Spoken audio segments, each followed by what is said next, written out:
Assalamualaikum warahmatullahi wabarakatuh. Bismillahirrahmanirrahim. Alhamdulillahi rabbil alamin. Wa bihi nasta'in ala umuri dunya waddin. Wassalatu wassalamu ala asyrafil mursalin nabiyyina Muhammadin wa ala alihi wa ashabihi wa man tabi'ahum bi ihsanin ila yaumiddin. Amma ba'd. Alhamdulillah. Alhamdulillah.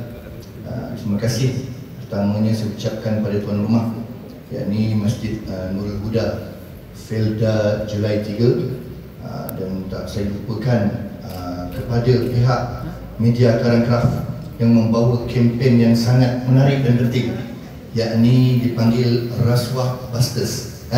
Sebelum saya mulakan, ibu-ibu, bapa-bapa duduk senang-senang, tak lama insyaAllah, setengah jam sebelum subuh kita habis. Cepat bangun nanti. Jadi saya ni, nama saya Raihan bin Husni. Orang panggil pencetus Ummah Raihan. Panggil penuh lagi bagus. Bukan belagak. Kau panggil PIU tu macam-macam singkatannya. Penunggang agama pun PIU juga. Penangkap ular pun PIU juga. Saya ni bekas peserta pencetus Ummah tahun 2016. Dan saya layak ke final selama 4 orang, saya nombor last. Final 4 orang, saya nombor last. Nombor berapa? Nombor 4. Alhamdulillah, dapat 10,000 duit habis. Dan saya ni anak jati Negeri Sembilan. Saya berasal dari Kampung Tengah, Batu Lapan, Labu 71900, Seremban Negeri Sembilan. Nombor IC 900128505. Ujung tak boleh bagi tahu. 905, ya, lahir pun Hospital Besar Seremban. Kenapa saya ada di sini hari ini? Kerana saya terpanggil. Bila pihak Rasuah Busters panggil saya terpanggil sebagai anak kampung, sebagai anak jati Negeri Sembilan, untuk menyampaikan kesedaran tentang rasuah ni pada tuan-tuan dan puan-puan, ibu-ibu, bapa-bapa, dalam bentuk orang Negeri Sembilan nak senang faham. Tak bolehlah cakap bahasa pejabat, betul tak? Kono cakap bahasa yang orang di Sembilan senang faham. Cakap tori sampai ke hati. Tercucuk lah hati. Yang penting jangan mati je. Kalau sakit dada kan beritahu kan. Saya cakap lopeh je, tapi bukan mencarut. Cakap terang, jelas sampai ke matlamat ni. Sebelum saya mulakan kita punya perkongsian hari ini, saya nak bagi tahu yang bawa kita berkumpul hari ini, media Karangkraf, dengan satu kempen ni. Apa nama dia, ibu-ibu? Rasuah Busters. Kempen ya, kempen kesedaran tentang rasuah. Kita bukan nak hukum orang yang siapa ambil rasuah, siapa terima rasuah, tapi kesedaran supaya kita tak buat dan kita tegur orang yang cuba-cuba buat atau sedang buat atau telah buat. Itu nak bagi tahu. Ya, dan mereka ni bukan calang-calang. Mereka ni disokong oleh tak kurang 500 NGO. Dan yang paling utama katanya core-nya pihak Ikram. Tahniah untuk pihak Ikram, ya. Ada wakilnya, orang besar ni. Jadi apa hari ni tajuk dia, bapak-bapak, ibu-ibu? Rasuah jalan singkat ke syurga pula kan dia. Jalan singkat ke neraka. Tak payahlah nak cakap bahasa canggih. Torang-torang kalau orang makan rasuah, tak taubat, tak minta ampun kepada Allah Ta'ala, tak ada sodar pun dia makan rasuah, dia sodar-sodar dia makan rasuah, mana tempat dia? Bukan hukum, tapi mana tempat sepatut neraka. Jangan cakap dia ni jahat makan rasuah banyak mana pun, yang penting dia tak syirikkan Allah Ta'ala. Iman tetap ada di dalam dada sebesar zarah. Dicuci, tetap akan kembali ke syurga. Anda tahu? Nak masuk neraka dulu, baru balik syurga. Berapa satu hari dekat akhirat, satu hari dekat neraka? Bersamaan dunia. Soalan cepu mas berapa? Kalau siapa dapat jawab, dapat hadiah roti jalur. Saya tak makan lagi, dah bagi hadiah ke orang. InsyaAllah jadi sejamaah. Bang, 1000 tahun tak payah cerita syurga neraka. Kalau syurga duduk abadi. Kalau kena hukum di neraka ni, na'udzubillah min zalik, satu hari dekat akhirat, satu hari dekat neraka, 1000 tahun dekat dunia. Bersamaan 500 tahun malam, 500 tahun siang. Satu hari dekat akhirat bersamaan 500 tahun di siang hari, 500 tahun malam hari. Sanggup? Cuci senang cakap nanti masuk syurga. Itu dia. Pertama, rasuah ni tompet dia tak lain tak bukan ke neraka. Ada hadis Nabi SAW yang mana pemberi rasuah dan penerima rasuah tempatnya bersama-sama di dalam neraka. Jangan orang marah pula. Apa datang Firda orang cerita neraka, cerita ada syurga kan? Cerita ada yang best-best. Tak, peringatan itu datang dalam dua bentuk. Nabi pun diutuskan basyiran wa nadhira, bagi kabar gembira, beri ancaman tentang neraka dan juga azab Allah Ta'ala. Jadi tak sedaplah untuk saya bercakap, saya tak bagi tahulah serba sedikit dari laman web Suruhanjaya Pencegahan Rasuah Malaysia. Apa itu bentuk rasuah? Sikitlah. Saya tahu ni, apa-apa ni, acik-acik, omak-omak, ibu-ibu, bapak-bapak ni, dia tak koma pun nak dengar fakta yang guru macam ni. Dia nak kono ikut situasi tu. Lawak tu, dalam lawak tu kita bagi. Macam tu lah, aku senang faham ya? Dan jangan takut. Saya pemegang tauliah mengajar agama Negeri Sembilan, seluruh Negeri Sembilan sejak tahun 2015. Dah 2 kali renew. Lesen ada dalam poket. Kang dah report pula, kena tangkap pula kan. Sebab bercakap dalam masjid ya, walaupun rasuah busters panggil saya, kita ada pihak autoriti, Jabatan Mufti Kerajaan Negeri Sembilan. Okey, dia ada 8 terkini ada 8. Pertama, wang, duit. Orang semua tahu lah, rasuah ni dalam bentuk duit ni yang selalunya lah banyak. Dia tak boleh simpan dalam bank. Dia kena simpan dalam dinding rumah, dalam tanah, tanam dokek kebun. Ada orang, itu bukan duit betul, itu tak boleh masuk bank. Kalau boleh masuk bank tu, duit betul insya-Allah. Ya? Yang kedua, upah. Kau tolong ni sikit dah, bagi mudah sikit dan bagi upah. Upah disebut upah. Boleh jadi rasuah dalam bentuk upah dia datang. Yang ketiga, hadiah. Bagilah lopeh tu. Pun bagi layak lah. Alamak ai. Dan bagilah hadiah sebiji keto Bugatti contoh. Tahu Bugatti? Dia tak tahu nama keto tau. Dia kena nama janda kau. Ya? Dia kena dia ingat nama bini dia. Kadang-kadang dia lupa juga, ya. Hadiah yang kompak, undi, dia cuba nak dapat satu jawatan tu kan. Kau bagi dan kau pilih dan jadi ni, walaupun tak layak dan jadi ketua tu kan. Kau bagi nanti dan bagi kau kelebihan-kelebihan tertentu kata. Tak boleh, ya. Yang kelima, bonus. Ada orang bagi bonus, kalau syarikat tu biasalah. Bonus tanpa sebab. Dia dah ada gaji, tiba-tiba nak bagi bonus, orang lain tak dapat, dia seorang dapat. Rupanya menjalankan kerja-kerja kau kotor. Saya tu pasal punya terma macam tu. Saya tak pasal sebut rasuah ke neraka. Rasuah kerja kau kotor. Tangan yang kotor, tangan yang rasuah. Siapa saja buat, sebesar-besar orang, sekecil-kecil orang. Ada orang kata, alah ustaz, rasuah RM5, RM10 sikit je. Besar, kecil, sikit, banyak, tetap rasuah. Dosa sama. Dosa besar. Sebab apa dosa besar? Allah Ta'ala, Nabi SAW bersabda, laknatullahi ala rashi wal murtashi. Laknat Allah ke atas orang yang bagi rasuah dan terima rasuah. Bapak-bapak, ibu-ibu, kalau ada perkataan laknat, apa-apa perbuatan yang Allah Ta'ala laknat, murka, bermakna itu dosa besar. Jadi rasuah ni dosa besar ke kecil? Dosa besar. Terpaksa telan hakikat benda tu memang dosa besar. Macam tu ustaz, baiklah saya rasuah besar-besar, dosa sama. Dosa kan kau guna perkataan kan kasar benar lah. Kan? Ada orang cakap macam tu. Saya kata walaupun RM5 dia tetap rasuah, dia tetap dosa besar. Kau macam tu alang-alang ambil yang besar. Lagi besar, lagi dosa besar kau. Faham? Alang-alang bagi yang besar. Lagi besar dosa besar kau. Berapa kali besar?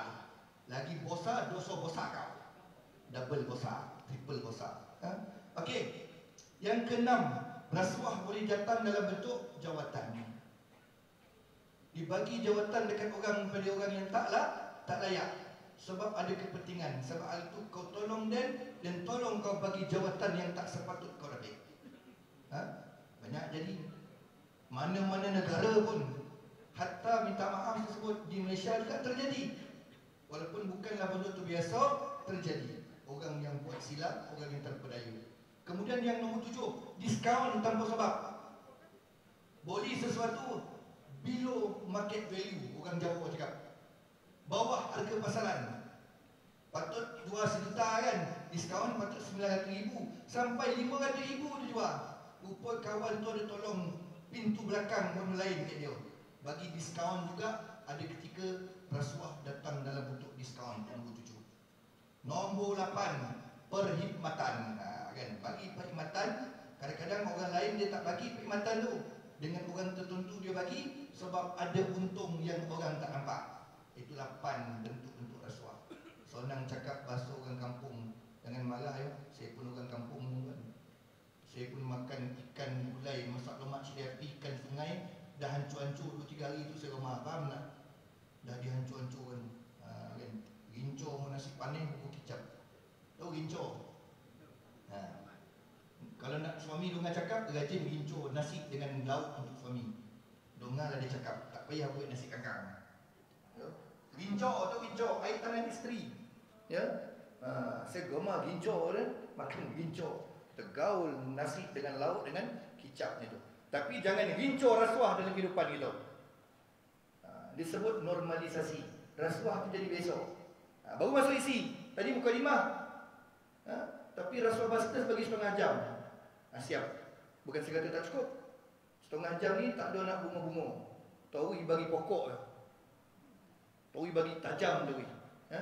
Sudah. Orang kita kat Malaysia ni macam-macam istilah. Betul tak?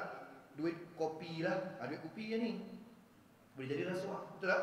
Duit topi. Boleh jadi rasuah. Betul tak? Duit bawah meja. Boleh jadi rasuah. Sakau. Tahu sakau? Dia ambil macam ni. Sakau macam ni. Kaut ke belakang kaut ya. Kalau ambil macam ni. Kadang-kadang benda halal pun tak ambil macam ni. Betul tak? Tapi kalau sakau macam ni. Datang lepan balik tangan tu sakau.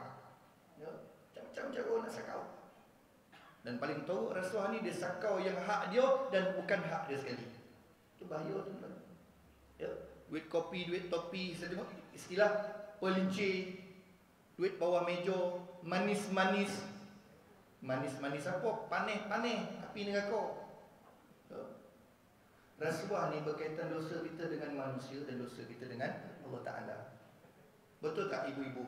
Sakit hati tak bapak-bapak kalau anak kita layak dapat kerja tu, pergi interview contoh ya. Bukan betul-betul.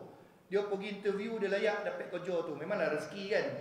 Ada ompek kekosongan. Beratur tunggu sampai ompek 5 jam. Rupanya ompek kosong tu dah diisi sebenarnya. Interview tu buat syarat dia. Sebab ada orang yang bapak dia kona apa semua, bagikan jawatan kau, bagi duit kau, ada deal belakang, ada janji di belakang-belakang tabir.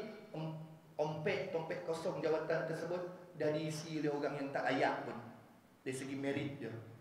Marah tak? Marah. Itu kesan rasuah. Orang yang dapat kerja sebab rasuah, dia tak minta maaf, tak minta ampun pada Allah Ta'ala, tak minta maaf pada orang tu. Dosa manusia, minta maaf ke manusia, kemudian minta ampun pada Allah Ta'ala. Selagi dia kerja tu makan hasil yang syubhah. Betul tak? Syubhah. Kalau nak senang faham lagi rasuah ni, kita kerja ada gaji tak? Ada gaji, betul tak?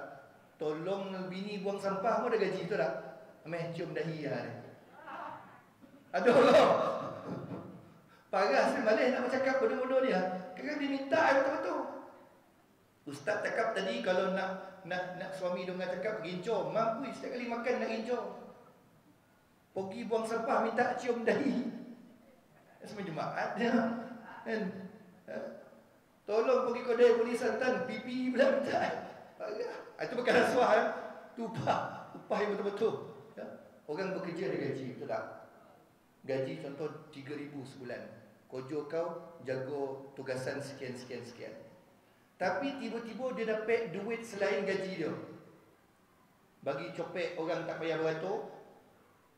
Bagi orang dapatkan projek yang tak sepatut dia dapat, ada duit luar. balasan selain dari gaji dia. Itu yang dikatakan rasuah. Kau dah ada gaji, kenapa kau nak pau orang lagi? Betul tak? Gaji kita tu dibayar untuk kita buat kerja kita lah. Kenapa kita ada persen topi? Kenapa kita ada duit kopi? Kenapa kita ada pula dapat motor sebiji, kereta sebiji? Kau dah ada gaji, betul tak? Lainlah kita sukarelawan. Orang tak ada kepentingan, orang tiba-tiba kata berkonan pula tengok sukarelawan ni kan, nak bagi hamper. Tak ada masalah lah. Buah tangan. Tapi orang yang memang bidang tugas dia, tugas dia tolong cop pasport, tugas dia tolong jaga keselamatan, tugas dia tolong mudahkan urusan orang-orang Felda contohnya, tugas dia jaga masjid. Kan? Kenapa diperlukan duit lain yang tak jelas? Itu rasuah. Rasuah ni menguntuhkan masyarakat, tuan-tuan dan puan-puan. Masyarakat jadi pemalih, betul tak? Semua dengan duit. Masyarakat takkan maju. Sebab apa takkan maju? Yang layak tak dapat jawatan, yang patut buat kerja tak dapat jawatan, yang tak reti buat kerja dapat jawatan. Lepas tu menghancurkan keikhlasan. Betul tak? Semua nak dengan duit je. Ada duit semua boleh jadi. Yang salah jadi betul, yang betul boleh jadi salah. Yang tak patut dihukum, dihukum. Yang patut dihukum tidak dihukum. Dan saya tengoklah rujukan di mana-mana pun, rasuah ni menjadikan duit sebagai raja dalam hidup manusia. Betul tak? Ada duit semua boleh jadi. Dia daripada sekecil-kecil perkara sampai sebesar-besar perkara. Melibatkan bernikah pun boleh jadi rasuah, kan? Nak lopeh contoh kahwin kat seorang kan, nak lopeh ada bayar dengan orang tertentu contohnya, sampailah kepada nak ambil hasil contohnya kan, hasil pertanian ke apa semua, pilih kasih. Ada je tu, dia pilih kasih contohnya. Usah habis. Ikhlas tu tak ada. Sebab tu jangan main-main. Institusi masjid pun boleh jadi. Loket Felda pun boleh jadi. Betul tak? Yang kemudian boleh dapat dulu. Itu boleh jadi rasuah, betul tak? Contoh masjid lah. Saya bagi contoh masjid di mana-mana.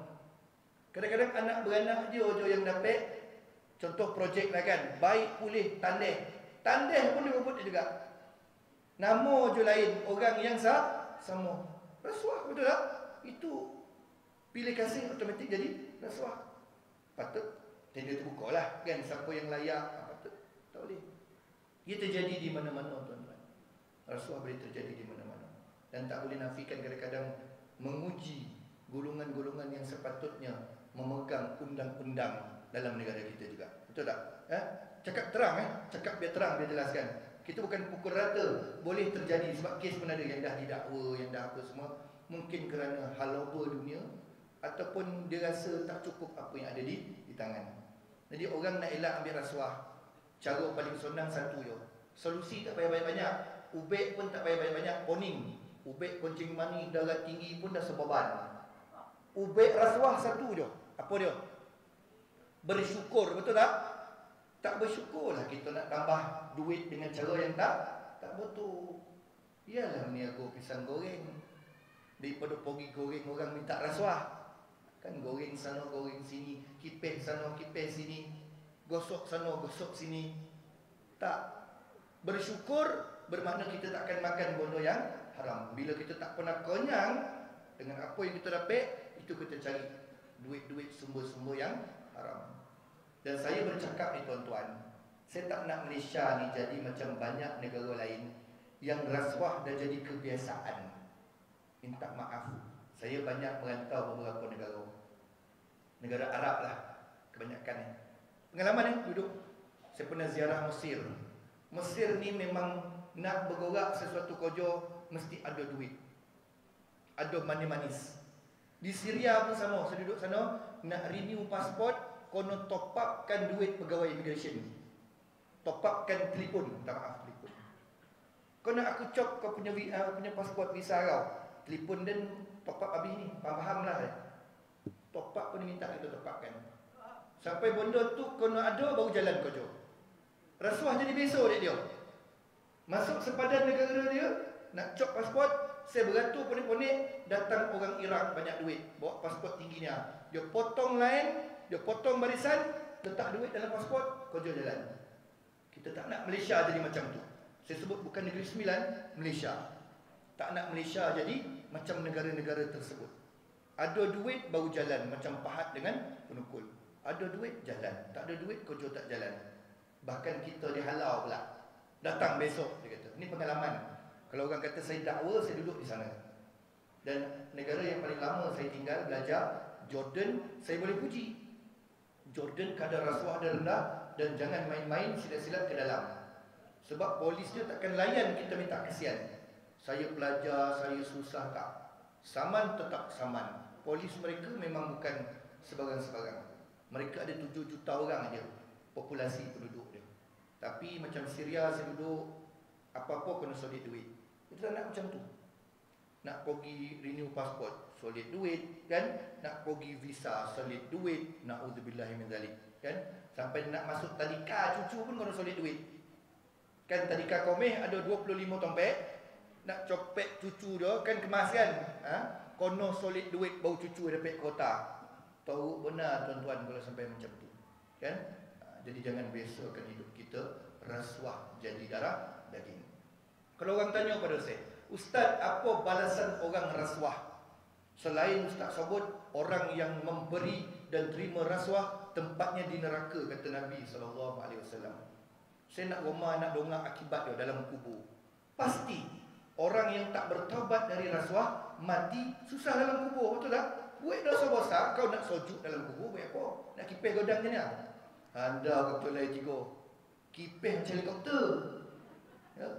Orang labu pun kipis kecil je. Ini kalau tak terobang dengan khutbah ni tak tahu lah ni. Besar kipis. Macam nak pinjam je rasa. Besar mahal kipis ni. Yang penting itu cara yang betul kan. Duit yang betul, cara sampai besar kipis. Sebab tu tuan-tuan dan perempuan, ibu-ibu, bapa-bapa, orang tanya akibat seksa kubur. Pasti orang yang tak bertaubat mati bersama amalan rasuah, seksa dalam kubur. Sebab buat benda haram, betul tak? Dosa besar. Apa nak sujud pula? Mana tahu Ustaz, pengakhiran dia aku mati dalam iman dah. Itu Piramli sindir, faham tak? Sampai kau mati jadi penyamun, nak mati dalam iman, mungkin salam. Salam, betul tak? Tak ada makna husnul khatimah, betul tak? Dan nak mati pun merompak penyamun lagi. Mati, Piramli sindir. Bangun dia balik kejap. Aku mati dalam iman dah. Sindir, kau jangan mimpi. Kim salam, mati sebagai penyamun, mati dalam iman, betul tak? Tapi seorang banduan penjenayah, kalau dia keluar penjara, dia berubah, kemudian keluar penjara, dia tahu, meninggal dunia dalam keadaan dah bertaubat, walaupun dia bekas penjenayah, dia senang tak ibu-ibu, bapa-bapa? InsyaAllah hidupnya akan senang di alam kubur sana. Sebab dia dah ubah. Dulu di penjenayah, kita ni walaupun ada jawatan, ada pangkat, ada kedudukan yang tinggi, tapi kalau kita hidup dengan rasuah, tak senang hidup kita dalam kubur. Tak senang. Tapi janganlah meletakkan seksa sekian-sekian. Alam kubur ni alam gaib, kita tak tahu. Jangan cakap orang makan rasuah kepala bertukar jadi kindi. Tak ada dalil dia. Itu dia rujuk kitab apa? Kitab apa yang selalu rujuk? Mati kepala tukar jadi kinzir, nak jenazah borek. Itu dia rujuk kitab Mastika nama. Banyak bona baca Mastika. Kadang-kadang orang yang makan rasuah ni ringan je jenazah mati besok je. Sebab Allah Ta'ala tutup aib itu. Tapi kau masuk dalam lubang kubur, alam kubur, alam barzakh, kau siap. Akhirat besok kau siap. Tak ada kepala bertukar jadi kinzir, tak semudah tu.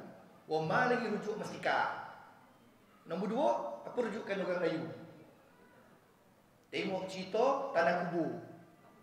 Saya tengok tanah kubur Ustaz, orang tak nak semayang, jenazah jadi busuk. Dah orang kampung tu mati petang-petang dan dulu tak rajin semayang kan. Kejap lagi busuk dah jenazah. La ilaha illallah. Allah Ta'ala tutup aib kita kan. Orang tak tahu. Orang yang makan rasuah pun boleh pergi haji Mekah, pergi haji, pergi umrah. Entah apa duit pun sampai. Itu antara dengan Allah Ta'ala siap dah dia.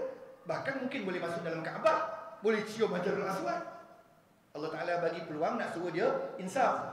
Bukan balik negara sendiri, sambung balik makan rasuah. Macam tu ya. Janganlah sebut nama orang pula. Sebut nama orang kan. Orang bagi contoh. Gomar kadang orang kampung saya kadang.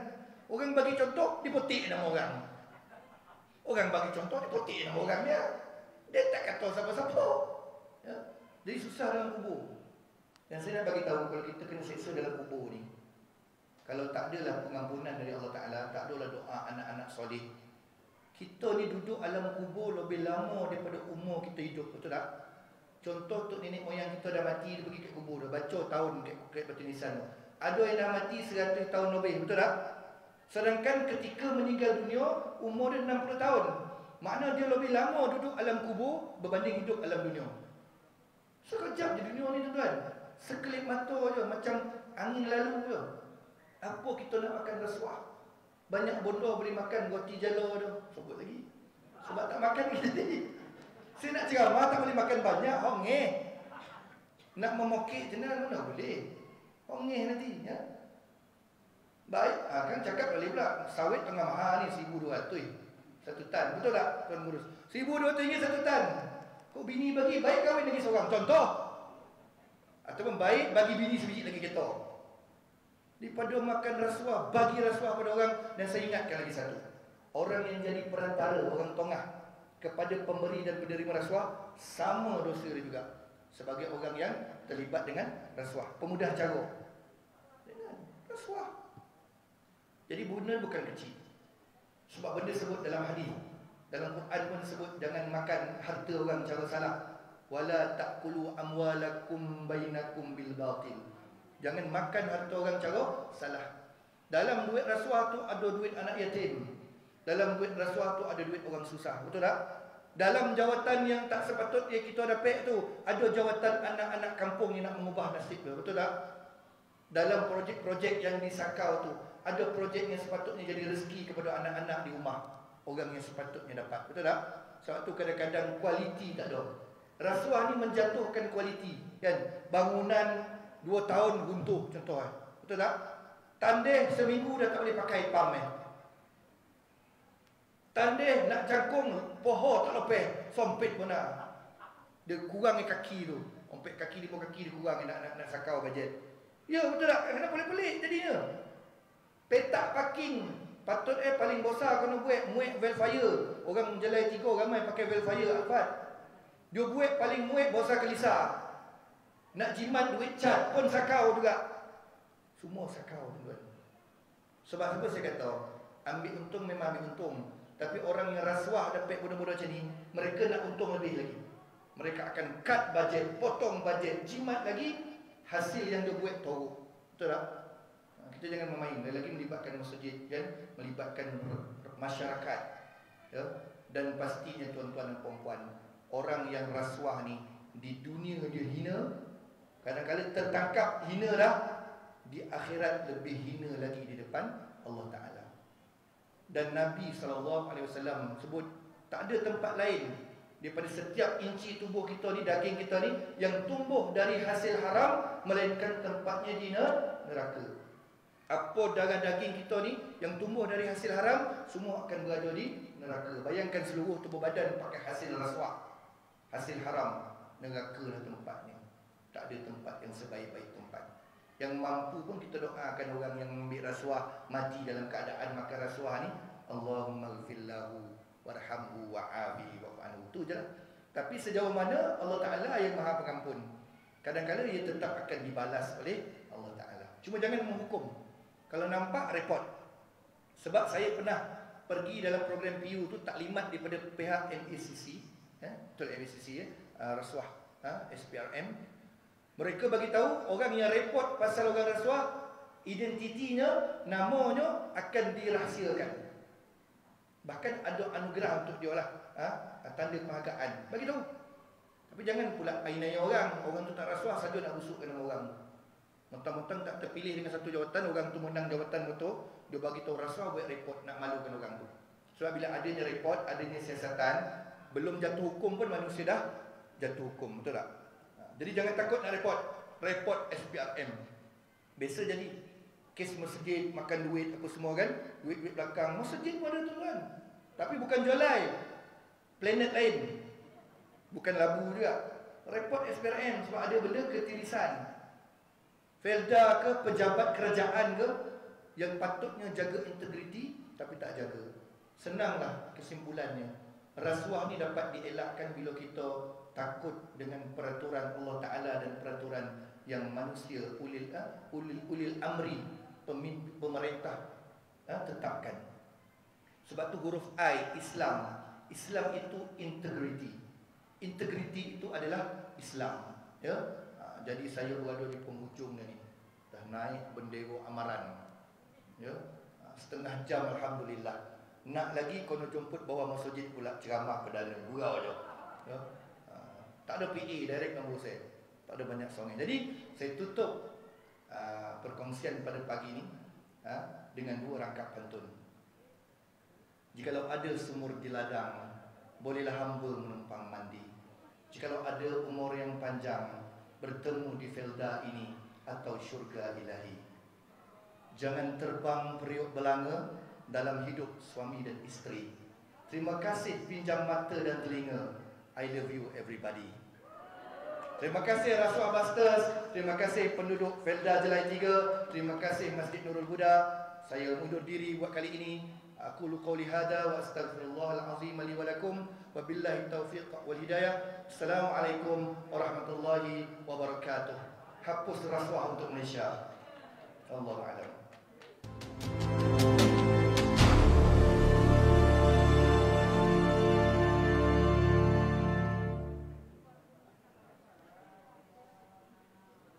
Terima kasih yang berbahagia